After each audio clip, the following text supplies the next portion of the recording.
Po sa inyo lahat na kapatiran natin sa Gagalangin Unida Church at sa iba pa po nating mga kapatiran na nanonood sa iba't ibang lugar.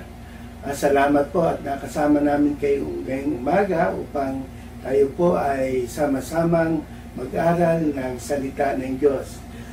Salamat po sa bagong mga teknolohiya na nagagamit natin tulad po ng FB page na pwede tayong mag-live. Kaya ngayon po ay mag-aaral tayo at purihin po natin ang Diyos at dakilain ang kanyang pangalan.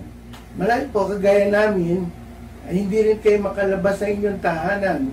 Kung ang pagbabatayan ko po ay ang numero ni Pastor Larry sa kanyang devotion, tayo ay nasa 56th day na ng ating quarantine.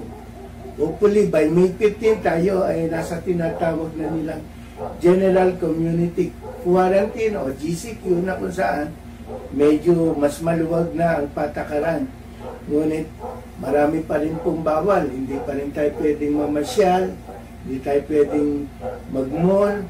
Iba naman pong ginagawa natin tulad ng pagsasama-sama sa ating sambahan marahil